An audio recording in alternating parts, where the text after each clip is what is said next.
You closed the computer, went to bed, got up the next morning, and you had $8,000 in your account. This was a phone call that they made. They called me, and they said, "You're running a scam. We're not going to give you the money back." I said, and I was just playing stupid. I was like, absolutely not. I won this legitimately. I don't know who these people are you're saying I know, but I've never seen them before in my life. Hey, this is Zack. Thank you for tuning into my podcast. Today, I'm going to interview my first guest, a gentleman who tipped his toe into the fraudulent pod, but reluctantly pulled it out and lived a very upright and honest life, Mr. Aaron Millet. So do me a favor, hit the subscribe button, make sure you leave a comment and hit my Cash App and let me know what's going on. So I'm going to bring Mr. Aaron in. We have him not in studio, but what do they call it? On satellite view. Hey, Aaron, how you doing? Hey, live from Illinois. Live from Illinois, yes. Thanks for having me, yeah. Man, this is a pleasure. It's a pleasure to finally have you on. Yeah, so wait, before we get into any stories, like tell us a little bit about yourself, Aaron. Well, my name's Aaron Millet. Guaranteed there's no other Asian that has that name. But I'm adopted. My parents are white. I'm kind of a southern redneck hillbilly, to be honest. That's what I was assuming that when I first saw you, but go ahead. Yeah, I grew up in southern Indiana and eastern Montana, out in the middle of nowhere. So I'm a country kid. Did you fit in there? I mean, were you the only Asian growing up, or yes, was there others? It was me and the two people that owned the Chinese restaurant, and then in Montana it was just me. Well, what did the two people own the Chinese restaurant think about you?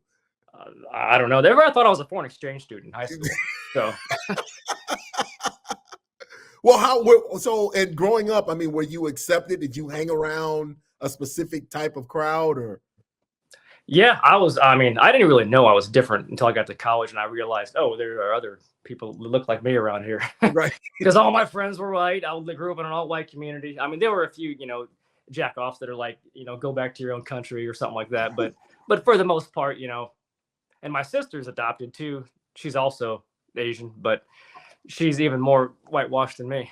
Oh my goodness! Oh no! I think she's damn you, Montana! Damn you! Yeah. So where'd you go to college, Aaron? Mostly Indiana University, Bloomington. Which okay. Is pretty big. It's a really fun place to be. I lived there for like 13 years. I originally went to Tri-State University up in Angola, Indiana. But that's probably where you saw a few more Asians. No, I mean up there. No, I mean not in Tri-State. No, there was zero. But that place was terrible.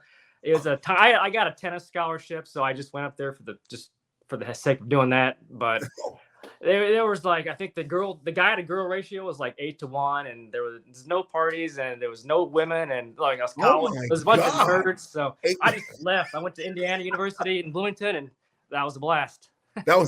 So that's where it changed. That's where you saw the Asians and got a chance to mingle a little bit more. Yeah, I got it. I started trying to learn. I just started trying to be a little more open-minded and learn about other cultures and everything. But and fraud. Oh. Well, no problem. Well, I did want to say that you're a successful business owner. I want to congratulate you on that. You own a couple of franchises. Yeah, I'm a franchisee of a pretty big gym called Anytime Fitness, and yeah, it's working out well. I mean, I pretty much turned everything around when I was about 33. I finally got my head out of my ass and decided to, I got lucky too. I got some money coming in from inheritance and opened a business and got married and, got normal. So stop everybody off. got saved. You didn't have to get a turnaround in prison. So yeah, I had a couple nights in jail, but it wasn't nothing like you guys. But it was enough for me to fix it. Believe me, we would happily switch places with you. So, all right, and I know you're anxious to tell us because you had some hilarious stories, man. I'm telling you. So you were telling me a little bit because you like to gamble. So when you were in college, you did a little gambling and you had a little kind of a run-in with a little fraud on some gambling apps. So just kind of give us the introduction. So what type of gambling did you do?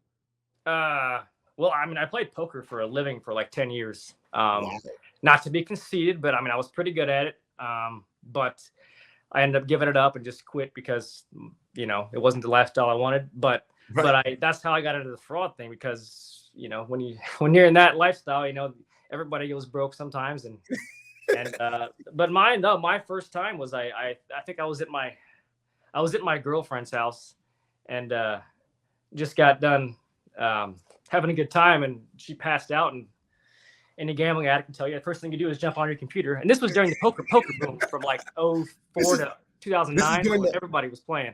I'm sorry, this is during the what? The poker what? The big poker boom, when like everybody was playing online poker. There was like all these sites that were, it was still technically illegal, but everybody was doing it. I mean, now ESPN had it on television. They started promoting it and everything. Yeah, it was a huge ordeal. But no, I wanted to put $200 online, I think, or maybe it was $20. I think it was $20. And I'm used to typing 20.00, and I guess I forgot to hit the decimal point, so I typed in 2000, and I kept hitting enter, and it wouldn't let my transaction go through. Well, what was it? Was it just spinning, or? It would just it would say nothing. I would hit enter for deposit, and it just wouldn't do anything. It'd take me back to the home screen, and I'd have zero money in my account, so I couldn't play. So I did it again and again and again, 4 times, and he got pissed and just closed the computer and went to bed. Well, but I want to ask you now, you did it on a card. Was it your bank card, or was it just no, it was the account it was trying to access? I'm not going to say the company that I was using, because that's the one I ripped off, but for F's sake, it was Winnie the Pooh ATM. And okay. And it was a third-party place that it does a direct ACH from your checking account, not off your card, because cards require the funds to be there like immediately. Unless you have overdraft protection, then they let you overdraft it by like $500 or whatever your limit is. But with ACHs, there's always that 1 or 2 days. It happened to be a weekend, so it didn't go through. But I didn't have any money in my account. I had like $30, so I just was going to take out 20. Right, you're going to take 20 out to give you 10 left. Right, that was your goal. Yeah, I saved $10 for like, I think, a pack of smokes and a dip or something to do while I'm playing cards. Right. But I woke up the next morning and I had $8,000 in my account. So after hitting 20, thinking you're putting $20 in 4 times and it failing, you closed the computer, went to bed, got up the next morning, and you had $8,000 in your account? Yeah, and then I immediately checked my bank account and it said negative 8,000 something. So that eventually bounced and my account closed, and that was a long story. I won't get into that. But I immediately didn't. I have $8,000 in my account, and the first time I just transferred it to my friend, because he cashes me out for 5%. So he gave me like $7,200 in cash, and kept the 8,000. And then they found out it was fraud, and they shut down the account, and they took the 8,000 out of my buddy's account, like 1 month at a time, out of his like, he was an affiliate and he gets paid for referring people, so he gets like $1,000 a month. Holy! So they just wait. Let's break that down, because a lot of people wouldn't even understand that. So you had a buddy that would cash you out. So if you had winnings, you had somebody that would take the money that you had in your online account and just convert it to cash in your hand. Is that what it was? Yes, I didn't have the patience to wait 4 days for an ACH transfer. I wanted the money right now to go to the strip club and get wasted. That's tonight. Right. JG Wentworth. I got you. Exactly. JG. It's my money and you want it now. Yes. He just, you could transfer money back in those days. You could just transfer it to, if you knew their screen name, you'd transfer it to him up to, whatever, 50,000 a day. I said, here's 8. As soon as I transferred it to him, he lived like 5 minutes away. I'd drive over. He gave you the money and me $7,000. That was a lot of money to me back then. And he's thinking he's making a kill. He's like, I just made $1,000 on this guy. Little did he know it. It came back and he had to pay my entire 8,000, I think. So it ended up bouncing. So what happened was, I guess the company realized the error, right? And then I guess your bank said, hey, that money was not right. We're taking that money back from you. So the company said, well, we're going to take it back from the guy that we actually gave it to. Right. They took it back so the bank said they weren't paying the bill.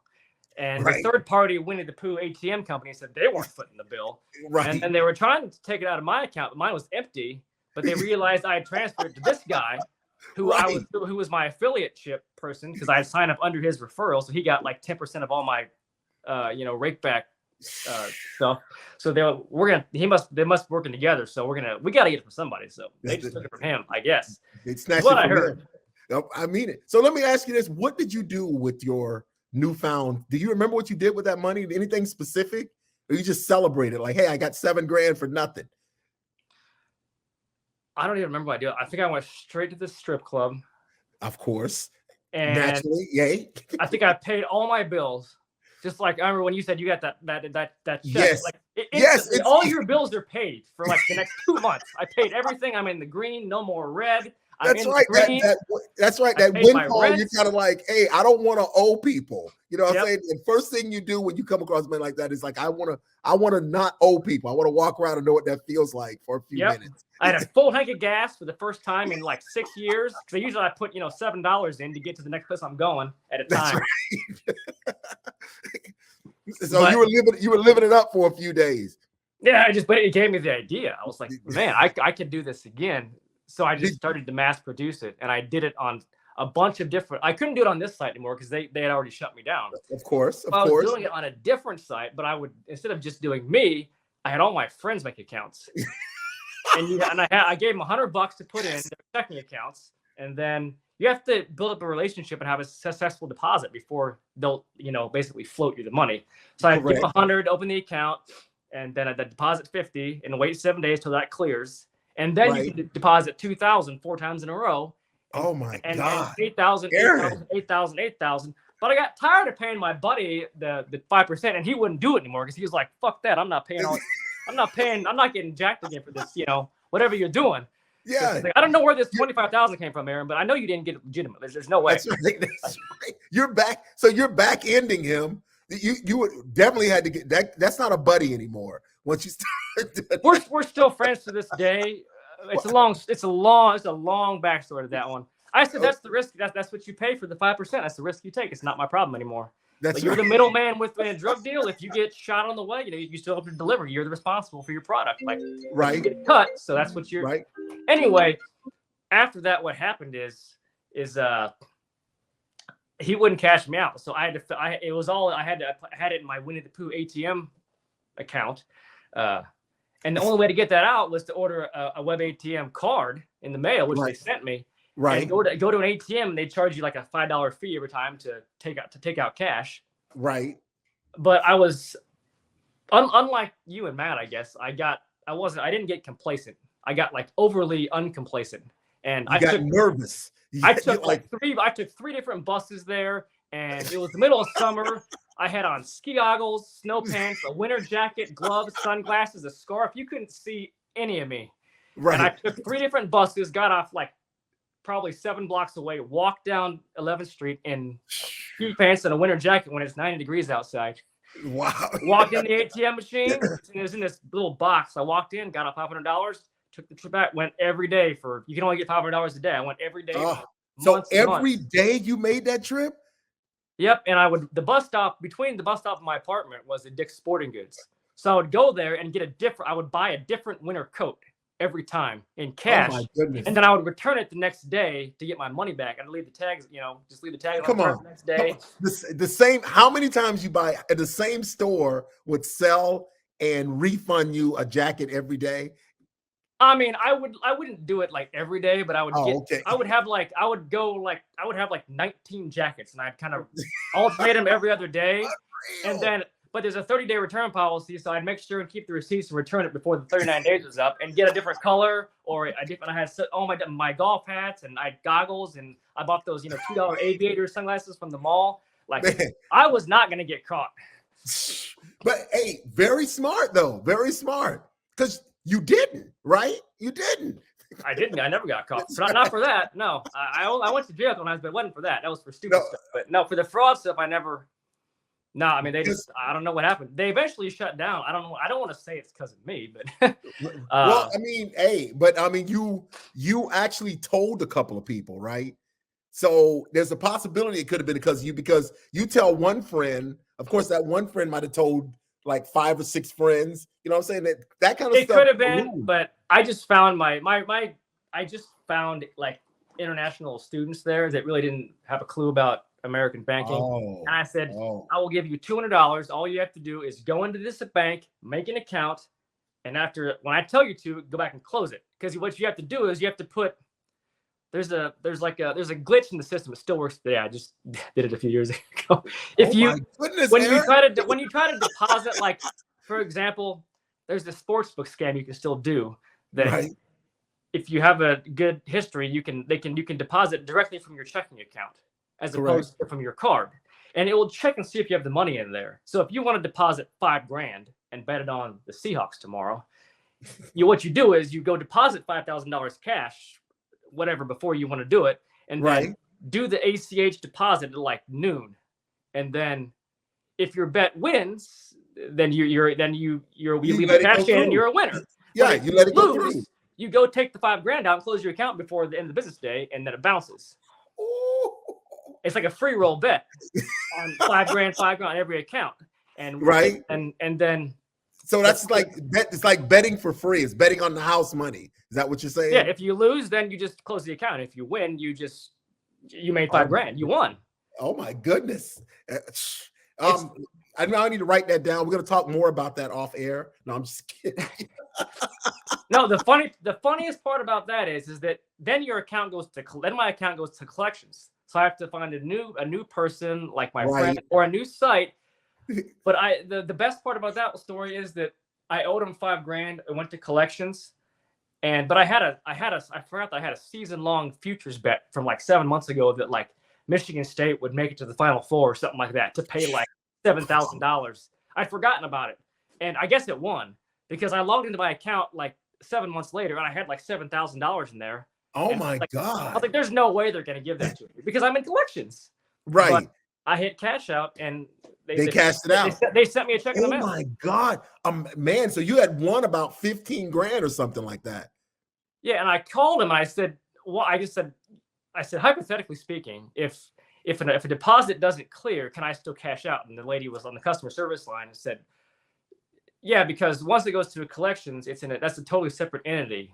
So you can still, it's kind of like going to I don't know how to explain it, but it's a different department. So the cash out department in the left hand doesn't know what the right hand and the collection is doing. So we can still cash you out for $7,000 even though you owe us $5,000." Which doesn't make any sense. You actually still owed the still owed the $5,000. It was the account that I ripped them off for $5,000, and they still paid me out the $7,000, even though I owe them. They're calling me, leaving me voicemails every day. Well, you owe us $5,000, but here's your check for $7,000, sir. Hey, the system works in mysterious ways, Aaron. Yeah. It does. I kept doing that for a while, but there's only so many sports books. There's only so many people you can use before you burn out the system.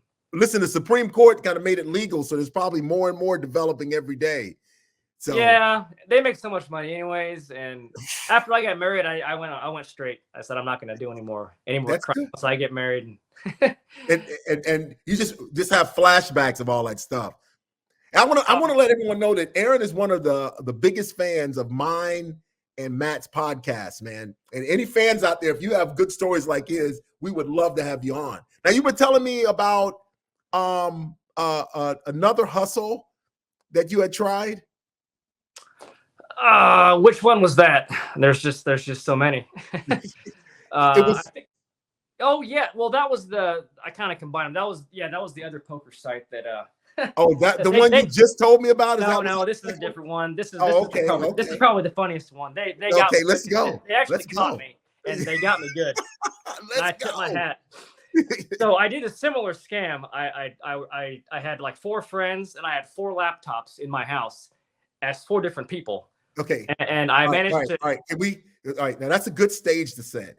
Now this is in 4 laptops, 4 different people in your house. You were setting up to do something. So you already knew about this. Yes, I took the first one that I did with the Full Tilt program and the Winnie the Pooh ATM company. And I went into a different poker site and found a similar setup that I could exploit.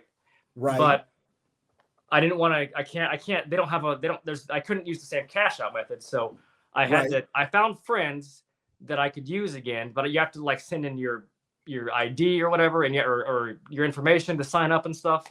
And then your bank. I did the whole system over again, where you put the money in the whole free roll system, you put it in the bank, whatever, and rip them off for like, I don't know, 3,000 for each, but times 5 people is like 15 grand. And then I'd have us all sit at the same table in the online poker room.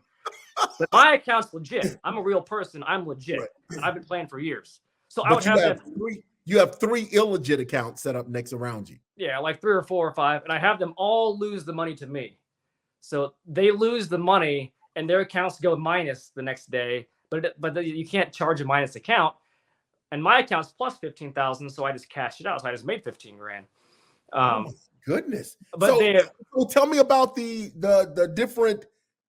other people. I mean, are they made up? Just like no, that's the funny part. They were friends of mine that just said, yeah, sure, you can use my account. You can use my name, make an account. Here's my address. Just toss me $500 later. And I was like, done.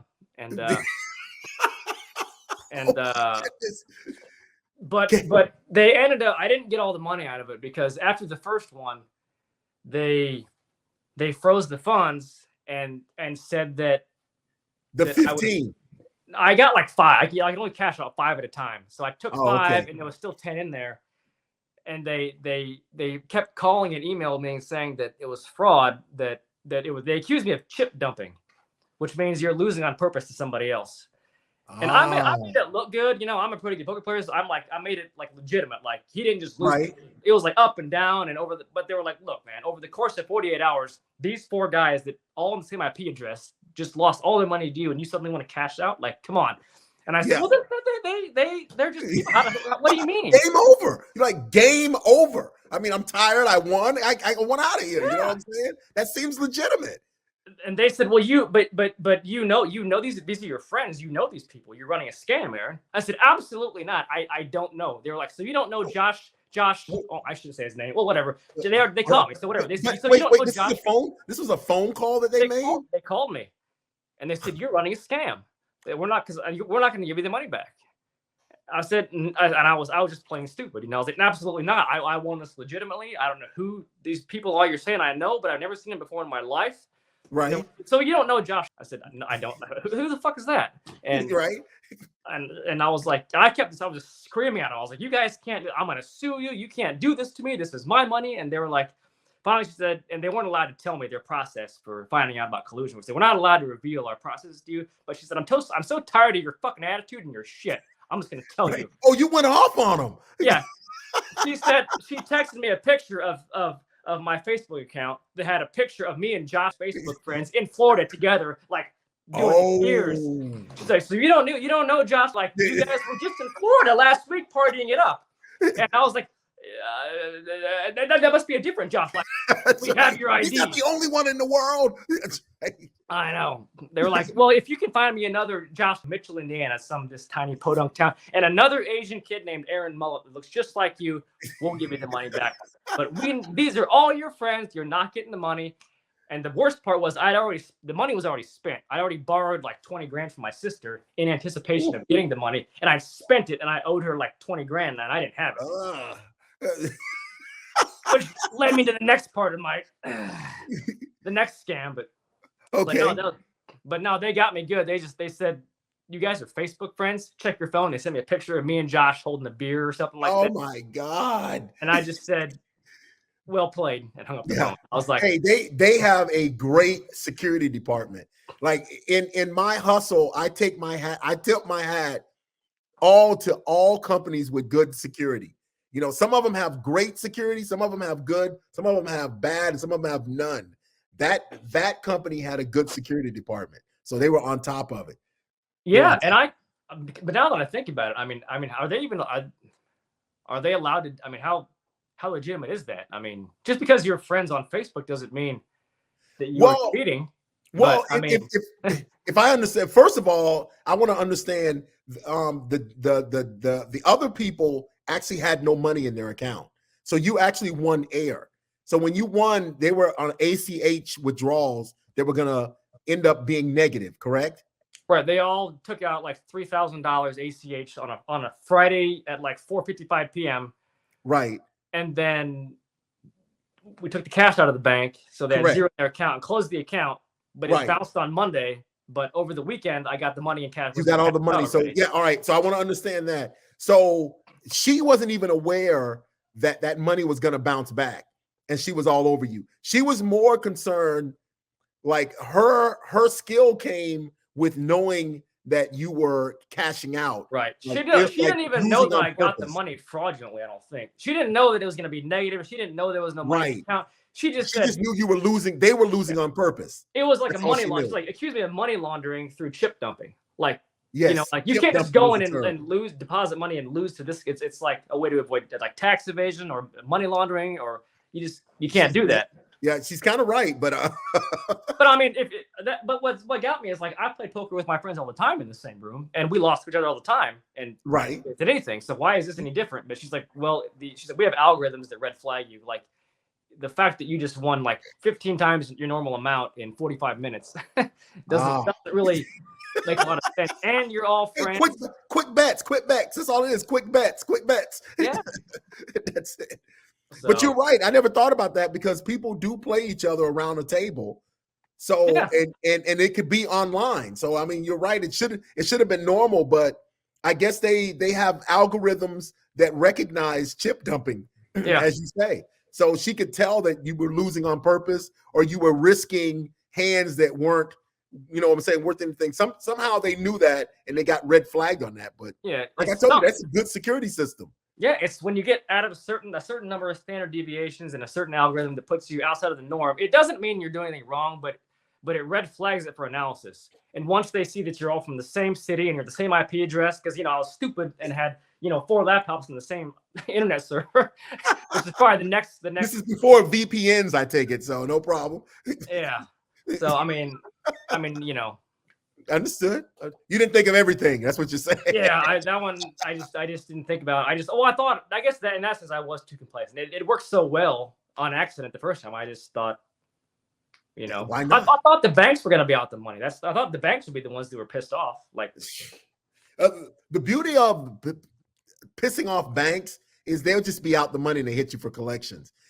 Gambling and casinos are vicious. They're very like aggressive about saving and getting their money. They pull no punches. Yeah, I've actually never. I wrote a bad check to a casino once, but it was only for $300, and they never came after me. Oh, nice. But I bet if it was more, they would have. And yes, you're right.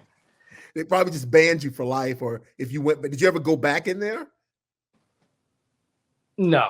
No. I was on a vacation somewhere, and I just didn't have any money, and I had a checkbook in my pocket, or an old check. So I was like, "You guys take checks?" And they said, "Yeah." I said, "You're like, all really? right, thank you." This account was closed years ago. Let me get 2 now. What's your maximum deposit here? That's right. All right, you said that made you think of another story. You had another story, right? Quick, or? I mean,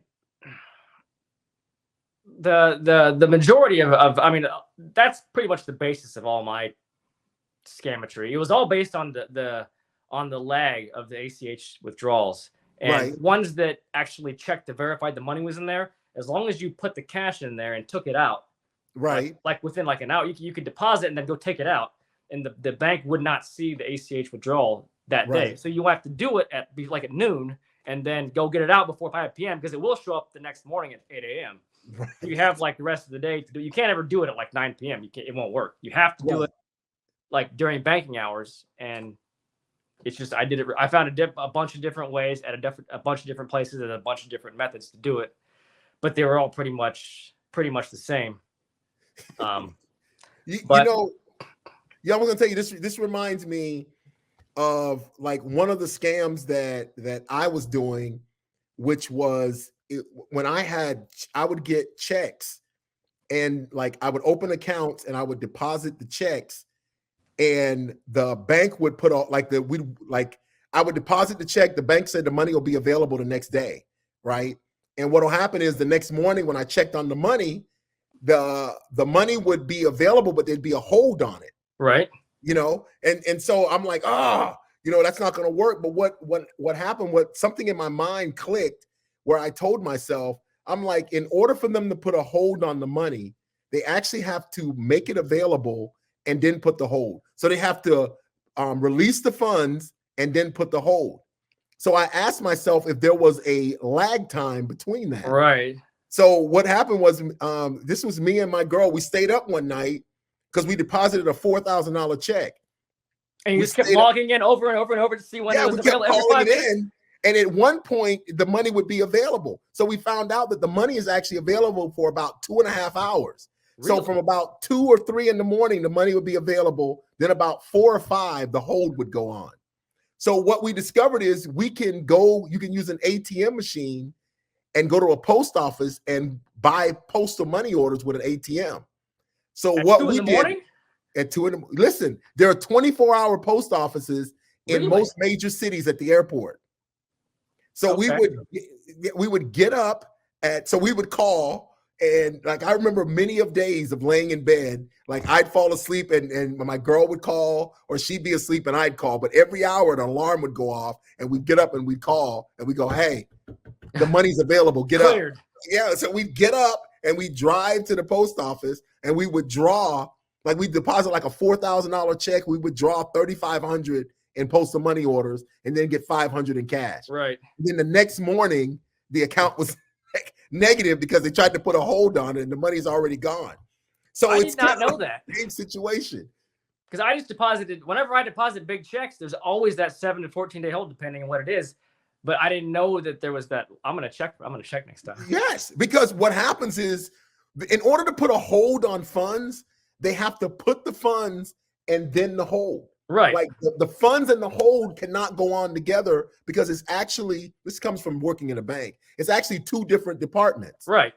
Because one department makes it available and then the other department actually puts and determines the hold and put it on there. So they all have time frames. So they know that the system updates at a certain time. And then after the update, they set it for like an hour or 2, just in case the update's late. They give it enough of a time window so that the hold will come on. But it's all in the middle of the night. So what I learned is like, okay, in that time frame, that money's available regardless of the check. I mean, I'm talking, I could take a crayon, like, hey, look, just take the check. All right, if it bounces, it bounces, you know? And so then they deposit the check, the funds will be available, and then the hold would show up. Yeah, it doesn't matter if the check's good. They're going to hold it. But for a small window, yes, you can buy whatever you want, cash out whatever you want. Cash out whatever you want.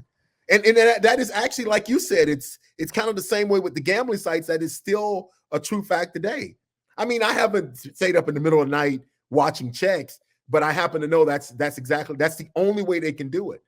The hold has to come after the funds become available. So, right. So it's kind of like what you're saying. It's kind of the system of banking that they actually put things like that together. So it's like a loophole. It's not a glitch. It's a loophole that if you know it, you can exploit it because it's there. One's like it makes the system work. Yeah, it makes the system work. So the loophole is there, so it can obviously be exploited. So that's what happens. So I mean, hey, it takes sometimes smart people to kind of see those that take advantage of it. But you know, none of that is worth your freedom. I'm going to tell you that right now, regardless of the amount. Yeah, I have to say that. Spending all that time in jail. I can imagine. Yeah, it's not just no amount of money is worth 10 years. No, none. Or not even a year, probably. But hey, Aaron, is there any way I can get you to come back? Because I know you got more stories. Oh, absolutely. I need to be better prepared next time. Well, you know, this is kind of getting your feet wet. We're kind of wading in and trying it out. This is my first interview. This is your first interview. Once we get a little more apt at it, you know, we come back on and we probably kick it up. You know what I'm saying? You're a lot of fun, though. I'm going to tell you that, right? Yeah, we definitely speak in the same language. So unfortunately. Yeah. We got to speak better language. I got to talk to you about working out. I got to get in shape, man. Every time I watch Matt, who works out every morning, I get ticked off at my flabby arms. So, yeah, man. I just whatever it is, man. Just I don't know. I busted my back up, and it's like the worst thing ever. So, oh my God. Anybody watching or you guys, just man, if you ever have any back problems, just get it checked out. Like, oh my God. I spent 5 years.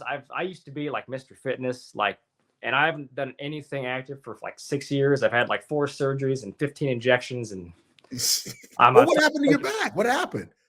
I had 2 discs herniate while I was sleeping. I just woke up one day and I could barely walk.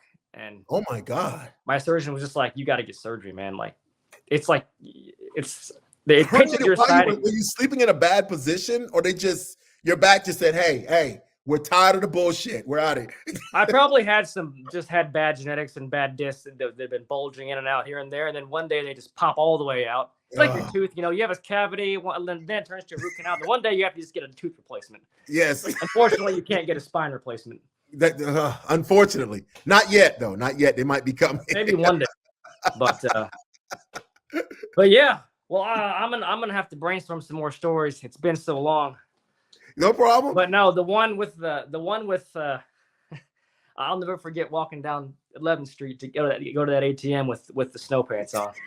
People were giving me the looks like, what is this kid doing? Like, what is it? And I was going to ask you, because you said you had some foreign nationals that you were using. Were they all Asian? I think you were so. using the foreign exchange students to open up accounts. You were talking. Yeah, because I was on like an Asian. There's like Asian basketball leagues at Indiana University where you have to be at least like 1/4 Asian to play. Right. Apparently, the white and black people just have a massive advantage over Asian people because they're taller and bigger. So they say you have to be a certain height. Look, you're too tall. Get out of here. Yeah. No, like you got to be at least, I think it's a 1/4 or a half of some Asian country, and you're good to go. Right. And that's how I met all my Asian buddies, because they were, and they were down. They didn't know you had been Americanized all the way. And like, hey, listen. Well, they did. They just didn't know that. They were just like, so you want what? You want me to open a checking account and then close it and give me $300? And the rich exchange students were like, I ain't fucking with that. But like the ones that were poor were like, yeah. Why not? Yeah, that's nice. I need the money. What the heck? It's always a funny thing to me is when people are hard up for money, and when we're young, we're like, well, what? All they ask is, what's the worst that could happen? Can I go to jail? No. Okay, let's do it. What the hell? I know, right? It wasn't me. A few $100 for nothing. Let's go. What have you been waiting on? Come on. So yeah, that's an awesome story. So I'm glad to hear that you were utilizing your own. You know what I'm saying? Getting in touch with your roots. I couldn't do anybody else. And I wanted to be able to go, and just like Matt with using the guy what's his name, Eric Tomorrow. He's like, I needed to be able to go in if I had to close the account. Right. If they because I could pass for him probably if I wore a hat. Like, and from white people's perspective, we all look the same. If you wear a hat, dark hair, and what kind of looks do you get with the name Aaron Mullet? Like Aaron Mullet. That's also but I could pass for Yang Choi if I had to. Aaron Mullet, absolutely not. I can pull off the accent of I don't know how to speak English if I have to. I played that card a lot when I question me for shoplifting. I just said, that's right. If you check this bag, I'm calling the cops for discrimination. And they're like, all right, just go. Just go. Yeah, you got this. Don't leave it. Yeah. Don't worry about it. We apologize. So it worked on everything except when the cops busted in my door for those Adderall pills that I found. Oh. Can we get that story next time? The Adderall pills?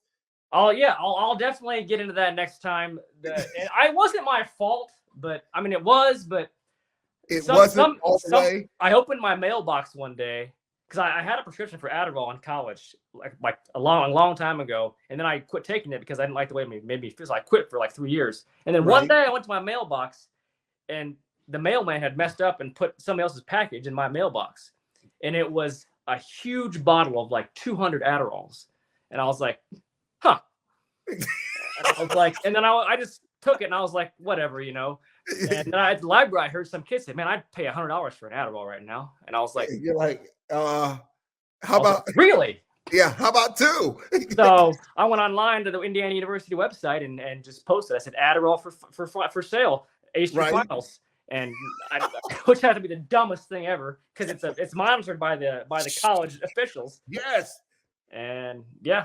I'll get into the next time, but yeah, that was when I busted in my door. And the worst thing was they sent these hot chicks to buy the pills from me. I mean, oh yes, the hot we kind of previewed that story. I definitely want to get into that. We kind of previewed that story. You guys have got to hang around and make sure you come back on when Aaron is here, man. Aaron, man, I appreciate you stopping by, man. Yep. I'll be back to tell you that story. That yes. Can we come up to your room for a little bit, Aaron? We want to show you something. Absolutely. They have their lingerie hanging out, and then the next thing, never mind. They always use good-looking women and on drug stings. I want to know. I want to know who they were. Like, I actually filed the Freedom of Information Act to figure out like who that was. Like, were they prisoners that were working off a sentence, or were they just random people? I want to know. Of course. That's how that drug trade works. And I've met many like in prison. I did law work, so I got very familiar with how drug dealers use the drug users to make money and exploit them out. So we're gonna get into the Adderall story. Hey, Aaron, man, I really appreciate you coming by, man. All right, yeah, I will be back on. Yes, thank you. Hey guys, make sure you hit that like button, hit the subscribe, and donate to the Cash App, and make sure you come back and let's hear it for Aaron, man. Let's give him a hands and thumbs up. Please leave a comment. Let me know how much you like Aaron, because we're bringing him back. I will check out the comments. I'll be responding to, and hit Zack's. If everybody gives Zack $10, he'll be set. We'll get some awesome videos. It doesn't take one person to give 5,000. We're gonna put $5 or $10. And everybody gets $5 or $10. That's right. Thank you, Aaron. Don't know how to get $5? Ask me. I'll tell you how to get $5. On a gambling site. Listen to this man. Yep. All right. Thank you, guys. All right. All right.